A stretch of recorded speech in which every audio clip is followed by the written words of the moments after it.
Hello दोस्तों, good morning. स्वागत है एक बार फिर से आप सभी का एमजेटी एजुकेशन में। दोस्तों आज है 3 फरवरी। आज की इस वीडियो में हम लोग बात करेंगे 3 फरवरी 2021 के करंट अफेयर के सभी इंपॉर्टेंट क्वेश्चंस के बारे में। पूरी वीडियो ध्यान से देखिएगा। वीडियो अगर पसंद आए वीडियो को लाइक और शेयर जरूर कर दीजिएगा। अगर आपने अभी तक हमारे चैनल को सब्सक्राइब नहीं किया है, चैनल को सब्सक्राइब कर लीजिए, बेल आइकन को प्रेस कर लीजिए, जिससे आने वाली वीडियोज़ का नोटिफिकेशन आपको मिलता रहे। इस वीडियो की पीडीएफ फाइल और क्विज मिल जाएगी आपको हमारे एप्लीकेशन पर। तो गूगल प्ले स्टोर से जाकर के एमजेटी ऐप डाउनलोड कीजिए। वहीं पर आपको एनटीपीसी का फ्री में मॉक टेस्ट मिल जाएगा, जाकर के उसको सॉल्व कर लीजिएगा। और बहुत सारे ई बुक्स वगैरह भी मिल जाएंगी, आप लोग परचेज कर सकते हैं। चलिए बात करते हैं लास्ट डे के क्वेश्चंस की। लास्ट डे का मेरा पहला क्वेश्चन था आपसे, हाल ही में कहाँ की कोला मिर्च को जीआई टैग दिया गया। तो दोस्तों गोवा की कोला मिर्च या खोला मिर्च को दिया गया है जीआई टैग।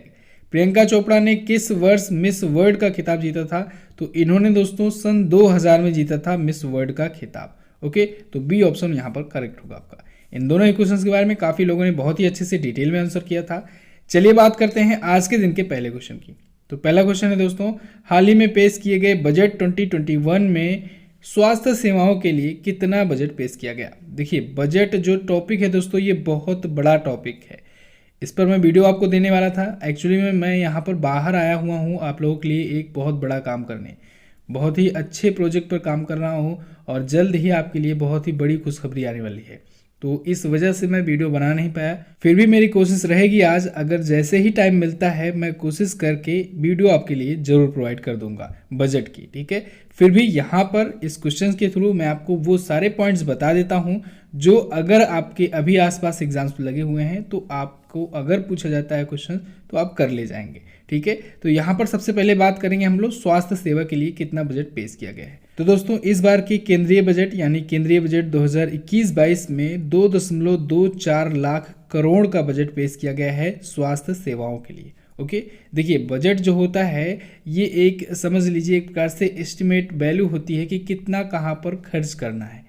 जो भी योजना होती है, जो भी परियोजना होती है, जहाँ जहाँ भी पैसे खर्च करने होते हैं सरकार को, तो उसके लिए 1 फरवरी को बजट लाया जाता है, ठीक है। और 1 फरवरी के पहले क्या होता है, मैंने आपको बताया था, आर्थिक सर्वेक्षण जारी किया जाता है। और आर्थिक सर्वेक्षण जो इस बार जारी किया गया उसमें यह बताया गया कि 2022 में 11% की दर से हमारी जीडीपी ग्रो करेगी। ओके, तो ये भी आपको याद रखना है। चलिए फिलहाल आ जाते हैं बजट पर। तो बजट पेश कौन करता है, वित्त मंत्री के द्वारा पेश किया जाता है। तो निर्मला सीतारमण जी ने अभी हाल ही में पेश किया है। इस बार का बजट इसलिए भी खास रहा क्योंकि इस बार दोस्तों पहला ऐसा वर्ष था जब बजट डिजिटल तरीके से पेश किया गया है, ठीक है। तो पहला पेपरलेस बजट भी हम लोग कह सकते हैं। तो इस दशक का भी ये पहला बजट था और पहला पेपरलेस बजट था। दशक का पहला बजट कैसे हुआ, देखिए दशक कैसे चलता है, 2011 से 2020 तक चला, अब 2021 से चलेगा 2030 तक, ठीक है। तो यानी ये वाला जो दशक है इसका ये पहला बजट है। ये जिस प्रकार से भी क्वेश्चंस बन सकते हैं तोड़ मरोड़ कर, उन सब के टाइप को मैं आपको बता दे रहा हूँ। ओके, चलिए टोटल बजट कितना था। इस बार का बजट का आकार दोस्तों था 34,83,236 करोड़ रुपए का। कितना, 34,83,236 करोड़ रुपए का। पिछली बार का जो बजट था वो था 30.42 लाख करोड़ का, यानी पिछली बार से ज़्यादा का बजट है। देखिए इस क्वेश्चंस को आप लोग सिर्फ पढ़िए मत, कॉपी पेन लेकर के बैठ जाइए क्योंकि इस क्वेश्चंस में आपको सिर्फ डाटा मिलने वाला है, ठीक है। तो आप लोग नोट डाउन करते चलेंगे तो ज़्यादा बेटर रहेगा। चलिए टोटल बजट भी आपने जान लिया, स्वास्थ्य सेवाओं के लिए बजट जान लिया 2.24 लाख करोड़। अब इन स्वास्थ्य सेवाओं में दोस्तों ये जो 2.24 लाख करोड़ है, इनमें दोस्तों 64,180 करोड़ रुपए नई नई योजनाओं पर यानी स्वास्थ्य से संबंधित जो योजनाएं होंगी उन पर खर्च किए जाएंगे। और इनमें 35,000 करोड़ रुपए दोस्तों ये कोरोना वैक्सीन पर खर्च किए जाएंगे। ये बड़ा इंपॉर्टेंट चीज़ है, इसको ध्यान रखिएगा। 35,000 करोड़ सरकार ने कोरोना वैक्सीन पर खर्च करने का निर्णय लिया है। तो यहाँ से क्वेश्चन बन सकता है। ओके, अब देखिए ये जो बजट होता है दोस्तों ये लगभग हर सेक्टर को कवर करने के लिए होता है। तो इस बार दोस्तों जो रक्षा बजट था, रक्षा बजट के लिए कितना पेश किया गया है, रक्षा बजट के लिए दोस्तों 4.78 लाख करोड़ का खर्च किए जाने का प्रावधान है इस बजट में। यानी 4.78 लाख करोड़ रुपए रक्षा बजट में खर्च किए जाएंगे। ये अभी तक का सबसे ज़्यादा है, ठीक है, रक्षा के क्षेत्र में। एमएसएमई सेक्टर में यानी micro small and medium enterprises के सेक्टर में दोस्तों 15.7 हजार करोड़ रुपए खर्च किए जाएंगे। कितना? 15.7 हजार करोड़ रुपए। शिक्षा के क्षेत्र में, एजुकेशन के फील्ड के लिए 93.23 हजार करोड़, 93.23 हजार करोड़ रुपए खर्च किए जाएंगे। और वहीं स्वच्छ भारत मिशन के तहत स्वच्छ भारत मिशन 2.0 शुरू किया जाएगा, 2.0 शुरू किया जाएगा स्वच्छ भारत मिशन। इसके तहत 1.41 लाख करोड़ रुपए खर्च किए जाएंगे। ये डाटा लिखते जाइए आप लोग, 1.41 लाख करोड़ रुपए स्वच्छ भारत मिशन 2.0 के लिए खर्च किए जाएंगे। रेलवे के लिए कितने खर्च किए जाएंगे? रेलवे के लिए 1.1 लाख करोड़ रुपए खर्च किए जाएंगे। अब आपको पता होगा दोस्तों कि रेलवे जो है, रेलवे का बजट और केंद्रीय बजट दोनों अब साथ ही में पेश हुआ करता है। पहले क्या होता था? पहले रेलवे बजट अलग से पेश हुआ करता था। ठीक है, चलिए सड़क परिवहन के लिए कितना खर्च किया जाएगा? तो सड़क परिवहन के लिए दोस्तों 1.18 लाख करोड़ रुपए खर्च किए जाएंगे। तो ये कुछ महत्वपूर्ण सेक्टर थे जहाँ पर इस बजट में जितना मनी डिसाइड किया गया है कि कितना कितना कहाँ पर खर्च किया जाना है, उसको मैंने आपको बताया है। तो आई होप आपने नोट डाउन किया होगा। नहीं नोट डाउन किए हो तो वीडियो को पीछे करके एक बार नोट डाउन कर लो। यहाँ से क्वेश्चंस बनते हैं। ठीक है, किस सेक्टर में कितना खर्च किया गया है, ऐसे ही डायरेक्ट क्वेश्चन बनते हैं। अभी जो मैं आपको इस पर वीडियो दूंगा उस पर मैं आपको डिटेल में तो बताऊंगा ही, साथ ही साथ में एंड में मैं आपको प्रैक्टिस सेट भी दे दूंगा, जिससे आपका ये पूरा कॉन्सेप्ट अच्छे से रिवाइज भी हो जाएगा और क्लियर भी हो जाएगा। ओके, चलिए बात करते हैं अगले क्वेश्चन की। अगला क्वेश्चन है, किस राज्य सरकार ने हर घर पानी हर घर सफाई मिशन लॉन्च किया? तो दोस्तों पंजाब राज्य सरकार ने हर घर पानी हर घर सफाई मिशन लॉन्च किया गया है। इसका मेन पर्पज़ यही है, उद्देश्य यही है कि मार्च 2022 तक, कब तक? मार्च 2022 तक पंजाब के सभी ग्रामीण घरों में 100% तक जलापूर्ति की जा सके, यानी हर घर तक पानी पहुंचाया जा सके, साथ ही साथ हर घर तक सफाई भी पहुंचाई जा सके, यानी स्वच्छता अभियान भी इसी में इंक्लूडेड है। ओके, तो पीने योग्य पानी की जलापूर्ति के लिए ये मिशन शुरू किया गया है। चलिए, पंजाब से रिलेटेड अभी कल भी मैंने आपको बताया था सगुन योजना। सगुन योजना इन्होंने शुरू की है। और अभी हाल ही में पंजाब ने धिया दी लोहड़ी योजना शुरू की है। धिया दी लोहड़ी योजना, ठीक है, इसको भी आपको ध्यान रखना है। तीनों कृषि कानून को खारिज करने वाला पहला राज्य पंजाब ही है। पंजाब के बारे में अभी कल मैंने डिस्कस किया था, तो आज आप लोग कमेंट करके बताओ पंजाब के बारे में। ओके, चलिए बात करते हैं अगले क्वेश्चन की। अगला क्वेश्चन है, किस देश की सेना ने राष्ट्रपति को हिरासत में लेकर देश की कमान संभाली? तो दोस्तों म्यांमार में सैन्य तख्ता पलट हुआ है। सैन्य तख्ता पलट क्या होता है? सैन्य तख्ता पलट तब होता है जब उस देश की सेना जो है वो वहाँ के राष्ट्रपति या जो भी राष्ट्राध्यक्ष होते हैं उनको पद से हटा देती है, उनको गिरफ्तार कर लेती है और वहाँ की सरकार गिर जाती है एक प्रकार से। ठीक है, और वहाँ पर सेना का शासन हो जाता है, तो उसे कहते हैं सैन्य तख्ता पलट। ठीक है, सैन्य तख्ता पलट। और जब तख्ता पलट होता है तो उसका मतलब हुआ दूसरी अपोजिशन ने सरकार को गिरा दिया, तो वो तख्ता पलट, ये सैन्य तख्ता पलट। तो म्यांमार में हुआ है सैन्य तख्ता पलट, यानी वहाँ की सेना ने वहाँ के राष्ट्रपति को हिरासत में ले लिया है और वहाँ की जो स्टेट काउंसलर थी आंग सान सू की, उनको भी हिरासत में ले लिया है। ठीक है, तो राष्ट्रपति विन मिंट और आंग सान सू की जो कि यहाँ वहाँ के स्टेट काउंसलर हैं, इन दोनों को हिरासत में लेकर के देश की कमान संभाल ली है वहाँ की सेना ने। अच्छा, म्यांमार की सेना को दोस्तों तात माडाओ के नाम से जाना जाता है। ये क्वेश्चन पूछा गया है, तात माडाओ के नाम से जाना जाता है म्यांमार की सेना को। ठीक है, तो उसी ने ये सैन्य तख्ता पलट किया है। कारण क्या है? कारण ये है कि वहाँ की जो ये सेना है तात माडाओ, इसका कहना ये था कि 2020 में अभी जो चुनाव हुआ था म्यांमार में, वहाँ की जो दोबारा स्टेट काउंसलर चुनकर आई हुई थी आंग सान सू की, उनका ये मानना है सेना का कि इन्होंने फर्जी तरीके से चुनाव जीता हुआ है, तो इस वजह से इन्होंने सैन्य तख्ता पलट किया। कब किया? 1 फरवरी 2021 को किया। ओके, अब आया है म्यांमार। देखिए मैप में है कहाँ पर म्यांमार, भारत का पड़ोसी देश ही है म्यांमार भी। ये देखिए भारत ये रहा, भारत के पड़ोस में है म्यांमार। इसका पुराना नाम था दोस्तों बर्मा, याद रखिएगा पुराना नाम इसका बर्मा है। ओके, देखिए नैपीदा यहाँ की राजधानी है, मुद्रा है क्यात या बुर्मिस क्यात भी कहा जाता है। पिथु हलुत्तो यहाँ की संसद का नाम है, यहाँ की राजभाषा होती है बर्मी। और यू वी मिंट यहाँ के प्रेसिडेंट थे जिनको अपने पद से इनको हटा दिया गया है वहाँ की सेना के द्वारा। ओके, यहाँ का सबसे बड़ा नगर है यांगून। ओके, अच्छा, गोल्डन पैगोडा का देश किसे कहा जाता है, इसे अगर पूछा जाए तब आप बताएंगे म्यांमार। अगला क्वेश्चन देखते हैं। अगला क्वेश्चन है, इसरो ने कब तक भारत की पहली मानव रहित अंतरिक्ष उड़ान लॉन्च करने की घोषणा की? तो इसरो ने दोस्तों घोषणा की है कि वो दिसंबर 2021 तक भारत की पहली मानव रहित अंतरिक्ष उड़ान लॉन्च करेगा, जिसे हम लोग जानते हैं गगनयान के नाम से। किस नाम से? गगनयान मिशन के नाम से। तो गगनयान मिशन जो होगा वो अब दिसंबर 2021 तक लॉन्च किया जाएगा। एक्चुअली में दोस्तों ये दिसंबर 2020 तक लॉन्च किए जाने की घोषणा हुई थी इससे पहले, लेकिन कोविड-19 आया और कोविड-19 की वजह से ये शिफ्ट करना पड़ रहा है। ठीक है, मिशन अभी तक पूरा नहीं हो पाया था, तो अब दिसंबर 2021 तक ये लॉन्च किया जाएगा। लेकिन अब इस गगनयान मिशन के पहले भी 2 टेस्टिंग भी की जाएगी। तो 2 इससे पहले GSLV रॉकेट उड़ान की टेस्टिंग की जाएगी। ओके, इस मिशन के पहले ही। GSLV का क्या मतलब होता है? जियो स्टेशनरी लॉन्च व्हीकल। तो ये एक रॉकेट है हमारा इंडिया का। GSLV रॉकेट भी है, PSLV भी रॉकेट है। PSLV का क्या मतलब होता है? Polar satellite launch vehicle. ठीक है, PSLV और GSLV में अंतर क्या होता है? GSLV जो होता है ये जियो स्टेशनरी सैटेलाइट ऑर्बिट में ये छोड़ा जाता है। ठीक है, जियो स्टेशनरी ऑर्बिट में इसमें क्या होता है कि ये 36,000 किलोमीटर की ऊंचाई पर छोड़ा जाता है। जियो स्टेशनरी मतलब यही हुआ कि जो पृथ्वी का चक्कर पृथ्वी के साथ साथ घूम करके लगाए, जैसे चंद्रमा घूमता है। ठीक है, तो 36,000 किलोमीटर की ऊंचाई पर अगर छोड़ दिया जाएगा तो जैसे 24 घंटे में पृथ्वी अपना चक्कर पूरा कर रहा है, वैसे ही 24 घंटे में ये सैटेलाइट भी अपना चक्कर पूरा करती है। तो ये बेसिकली यूज किया जाता है कम्युनिकेशंस वगैरह में। ओके, और जो पोलर सैटेलाइट लॉन्च व्हीकल होता है ये अर्थ ऑब्जर्वेशन के लिए लॉन्च किया जाता है। ये सब चीज़ें मैं आपको पहले भी बता चुका हूँ, इसको ध्यान भी रखिएगा। ठीक है, चलिए, तो दिसंबर 2021 तक लॉन्च किया जाएगा गगनयान। किसके द्वारा? इसरो के द्वारा। इसरो यानी इंडियन स्पेस रिसर्च ऑर्गेनाइजेशन। स्थापना हुई थी 15 अगस्त के दिन, स्वतंत्रता दिवस के दिन। कब? 1969 में। बेंगलुरु में है इसका हेडक्वार्टर और इसके करंट टाइम पर अध्यक्ष हैं के सिवान जी। अगला देखते हैं। अगला क्वेश्चन है, अल्ट्रा वायलेट रेज से कोच को सैनिटाइज करने वाली भारत की पहली मेट्रो सेवा कौन बनी?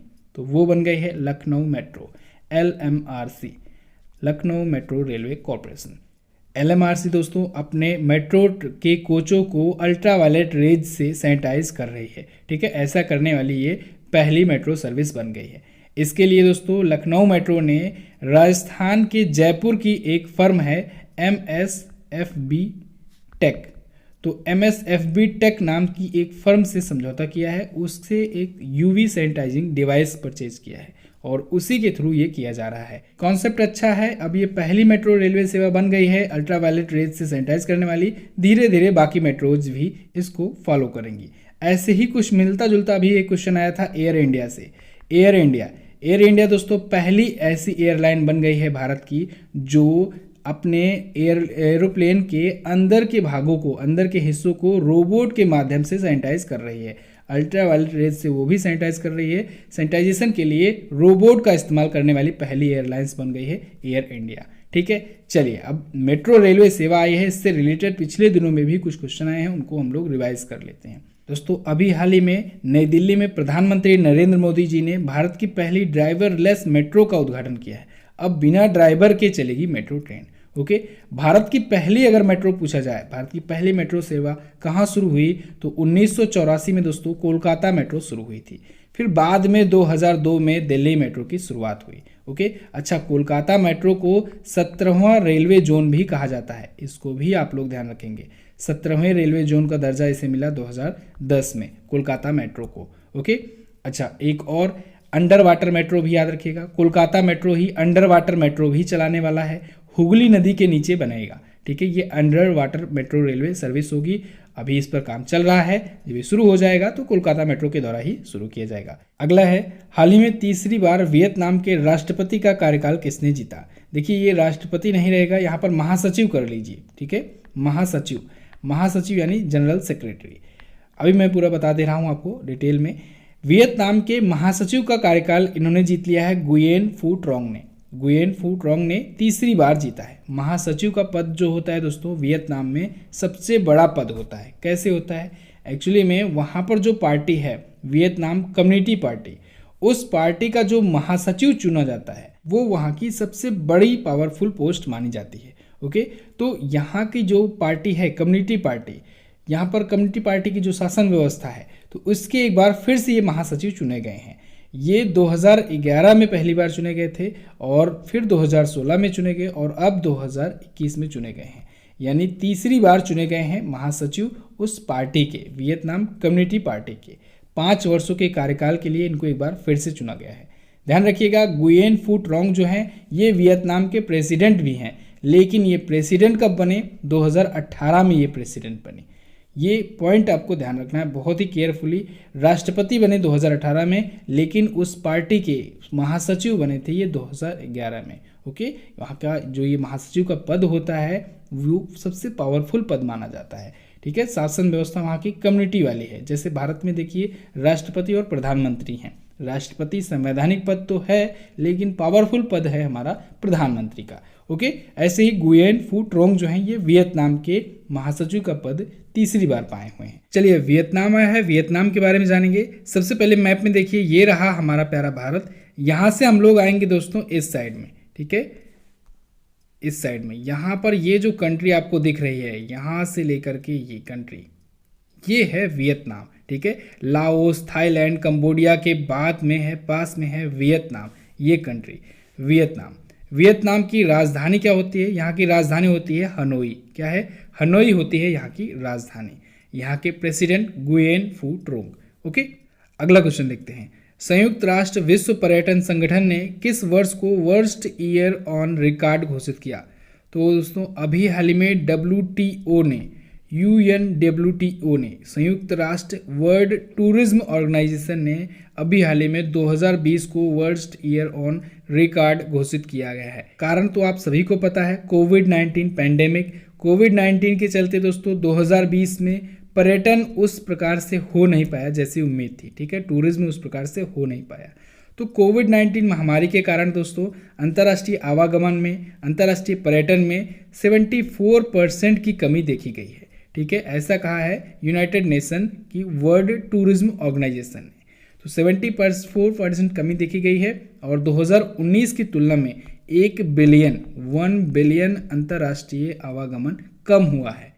तो यही कारण है कि UNWTO ने इसे वर्स्ट ईयर ऑन रिकॉर्ड घोषित किया है 2020 को।